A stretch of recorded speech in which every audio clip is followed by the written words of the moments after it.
আমার লাইফের হিস্ট্রি শুনলে একটু কষ্টদায়ক যে মানুষের পেটে যে ক্ষুধার জ্বালা মারাত্মক। ক্ষুধার জ্বালা কাউকে বলা যায় না বা ভাষায় বোঝানো যায়।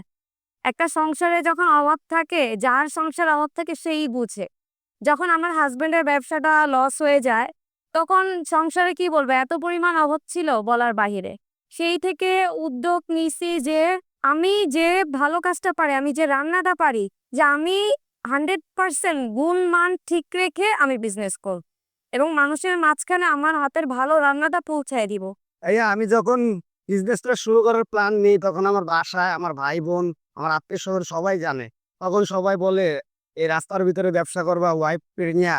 তখন এক একজন এক এক রকমের কথা বলতো, আশেপাশের লোকজন বিভিন্ন রকম। এখন যখন ব্যবসা বড় হইতেছে দিন দিনে, তখন আমার আশেপাশের ফ্যামিলি বা সবাই এখন অন্য চোখে দেখ।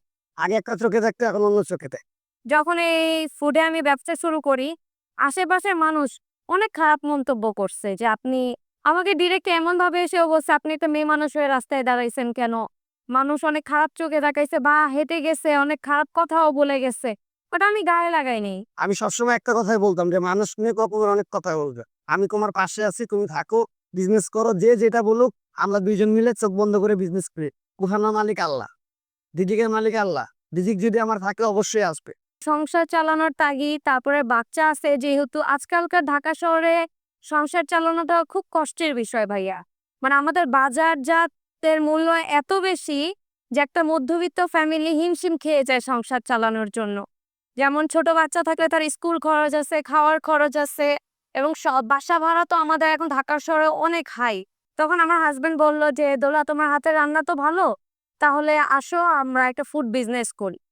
তার কারণ আর হচ্ছে আলহামদুলিল্লাহ, যখন আমি বিজনেসটা শুরু করি, ১ম দিন থেকে আমার ফার্স্ট যে কাস্টমার গুলো আছে, আলহামদুলিল্লাহ সবাই রিপিট কাস্টমার গুলো আসতেছে। এবং আমার কয়েকজন কাস্টমার আছে যারা ব্যাচেলার, এভরিডে আমার এখানে খায়। যে আপু আমরা একটা ভাইয়ার কথা বলি যে, আপু আমার মায়ের হাতের রান্না মনে হয় কি অনেকদিন পরে খেলাম, আপনার স্টলে আসলে মনে হয় যে মায়ের হাতের রান্না খাইতেছি। তাই আলহামদুলিল্লাহ, মানে এই কমেন্ট যখন পাই তখন মানে সার্থক হয়ে যায়। আর শুক্রবার, বৃহস্পতিবার, শুক্রবার, শনিবার এই ৩টা দিন আসলে আমি আব্বুর সাথে কথা বলার সুযোগই পাইতাম না। এত পরিমাণ লোক থাকে। এলাকা থেকে তো আসেই ছেলেপেলেরা। এলাকার বাইরে থেকে আসে, কেরানীগঞ্জের থেকে আসে, ৩০০ ফিটের থেকে আসে, দূর দূরান্ত থেকে আসে। গাড়ি গাড়ি আসে, বাইক আসে, এখানে জায়গা দিতে পারি না। তারা খাওয়া শেষ হয়ে যায়, বাইক পার্কিং করে, তাদের কিছু বলে রিকোয়েস্ট করি যে ভাই একটু সরে যান, আরেকটা বাইক পার্কিং করবে। এরকম হয়ে যায়, এরকম ভিড় হয়ে যায়। আমি অনেক জায়গায় গেছিলাম এই ফুড বিজনেস করার জন্য। তো চাঁদাবাদের জন্য করা যায় নাই। বিভিন্ন জায়গায় গেলে ১ লাখ টাকা লাগছে একটা জায়গা বসাইতে। বিভিন্ন জায়গায় গেছিলাম, ১০ নম্বর গেছিলাম, ২ নম্বর গেছিলাম, আরো বিভিন্ন জায়গায় গেছি। তারপর লাস্টে টেবিল নিয়ে বসছিলাম আমি খাতে লাস্টে। আবার একটা টেবিল ছিল, টেবিল নিয়ে খাবারের বিজনেস আস্তে আস্তে ইনশাল্লাহ গাড়িটা হয়েছে। আরো বিভিন্ন ধরনের চেয়ার টেবিল বাড়াইছে। আমি কয়টা প্লেট নিয়ে বসছিলাম। এখন আলহামদুলিল্লাহ অনেক প্লেট হয়েছে, ১০০ প্লেটের উপরে আছে আমার। তারপর আন্ডির গাড়ি ছিল, আন্ডির গাড়ি বসেছি, চিকেন ব্যাম্বুর ব্যবস্থা করছি। আস্তে আস্তে এটা থেকে একটু একটু করে বড় করছি। আমার ৯,০০০ টাকা ক্যাপিটাল ছিল। ৯,০০০ থেকে চালান নিয়ে আলহামদুলিল্লাহ এখন মাসিক ইনকাম আমার আছে ১-১.৫ লাখ টাকার মতো ইনকাম আছে। ইনশাল্লাহ আশা আছে ভাইয়া, এই ফুড বিজনেস থেকে, এই ফুড থেকে আমি একদিন বড় রেস্টুরেন্ট দিব, এই আশা নিয়েই আমি সামনের দিকে আগাচ্ছি। আমি বাসায় যেরকম আমার ফ্যামিলি বাচ্চার জন্য রান্না করি, আমি সেভাবেই এখানে রান্না করি। আর আমার বাসায় আমার ওয়াইফ যেভাবে বাসার জন্য আমার জন্য রান্না করে, সেম ভাবে কাস্টমারের জন্য রান্না করে। আপনি এখন দেখতেছেন সব খোলামেলা ভাইয়া। একবারে ঢাকা ইউজ করি আমি, প্রত্যেকটা ঢাকে রাখি। আপনাকে ভিডিও করার জন্য আমি করি, ভিডিও করার জন্য আমি খুলে গেছি ভাই। এটি প্রত্যেকটা আমার ঢাকা থাকে দিয়ে যে অনেকে বলে ভাই খুলে রাখেন না কেন? আমি বলি না, আপনার এখানে ধোলাবালি, আমি পুরো ব্যবসা করি। কেননা মানুষ খেতে আসবে, ভালো জিনিস খাবে। এখানে যে না, আপনার ভিডিও করার জন্য আমি প্রত্যেকটা জিনিস, প্রত্যেকটা না থাক না আছে। আমি কেন বেস্ট? বেস্ট হচ্ছে ঘরের খাবার আমার। যারাই আসবে কাস্টমাররা, ঘরোয়া টেস্ট। আজকালকার মানুষরা চায় যে খাবারের মান যেন ভালো হয়। আমার খাবারের মান 100% ভালো দেখেই আমি বেস্ট। প্রত্যেকদিন বেচাকেনা আলহামদুলিল্লাহ ভালো। আমরা ১২টা-১টা পর্যন্ত টার্গেট নিয়ে আসি থাকার জন্য বেচাকেনা। তার আগেই আলহামদুলিল্লাহ সব খাবার সেল হয়ে যায় আমাদের। এই যে আমার গোস্তের সাইজ দেখে সবাই বলে যে ভাই এত বড় বড় গোস্তের সাইজ, আপনার লস তো হবে। আমি বলি যে না, দরকার নেই, আমার অল্প একটু লাভ হইলেই হবে। আমার এখানে সব ধরনের মানুষ খেতে আসে। মানে আপনার নিম্নবিত্ত, উচ্চবিত্ত এবং রাত যত গভীর হয় গাড়ি নিয়ে, মোটরসাইকেল নিয়ে এবং দূর দূরান্ত থেকে অনেকেই আসে আমার এখানে খেতে। কারণ আমার খাবারের মান আলহামদুলিল্লাহ ভালো। যেমন কেরানীগঞ্জ থেকে, পাবনা থেকে অনেক ভাইয়ারাই আসে। দূর দূরান্ত থেকে এবং আশেপাশের মানুষ তো আছে এবং দূর দূরান্ত থেকে সবাই আসে।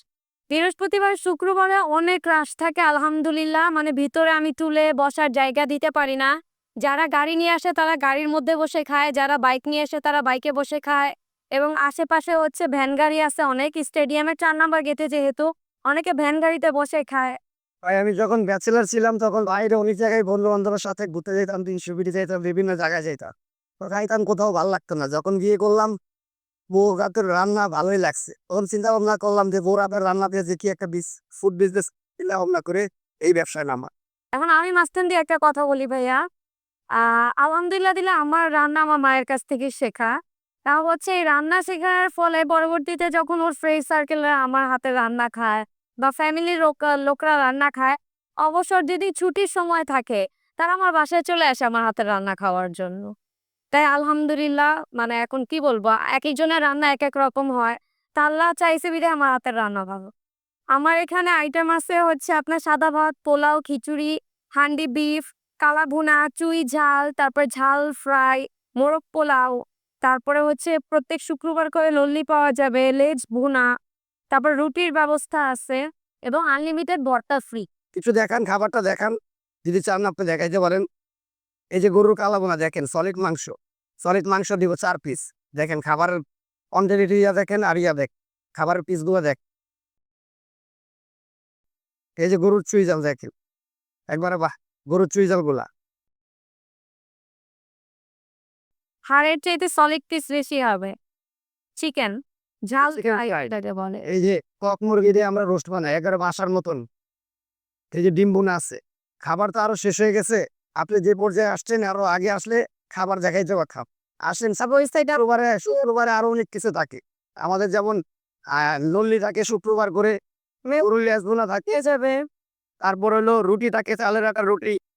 আমরা হচ্ছে চুই ঝালে ৪ পিস করে দিচ্ছি, সাথে একটা চুই থাকবে এবং ১ পিস রসুন থাকবে এবং হচ্ছে কালা ভুনাও হচ্ছে ৪ পিস মাংস থাকবে আর হচ্ছে খাবারটা দেখেন, খাবারটা এই যে দিতেছে একটা কাস্টমারকে দেখেন, বুঝছেন? এটা কি দিলেন? এটা চুই চুই ঝাল ভাইয়া। তাতে আনলিমিটেড ভর্তা, 3 পদের ভর্তা বিড়ি। যে যত ভর্তা খাইতে পারে। আমাদের আশেপাশে অনেক ভাইয়ারা আপুরা আছে যারা খাবার খেতে ভালোবাসে। বাহিরে ঘুরে ঘুরে দূর দূরান্তে যায়, আশেপাশে যায়, খাবার খায়। তাদের কাছে আমার একটাই রিকোয়েস্ট থাকবে, আমার দোকানে এসে তারা খাবার টেস্ট করুক। যদি ভালো লাগে তারা ইনশাল্লাহ রিপিট হয়ে আবার আসবে আমার কাছে। আর যদি না ভালো লাগে তাহলে তাদের কাছ থেকে আমি বিল রাখবো না, খাবারের পেমেন্ট রাখবো না। এবং আমার ব্যবসা যতই বড় হোক না কেন, আমার খাবারের মান আজকে যেরকম আছে ইনশাল্লাহ আগামী দিন যত বড় হোক না কেন খাবারের মান একই থাকবে। যেমন বলতে হয় না ভাইয়া, অনেকেই আছে যখন ব্যবসা বড় হয়ে যায় তাদের খাবারের মান চেঞ্জ হয়ে যায়।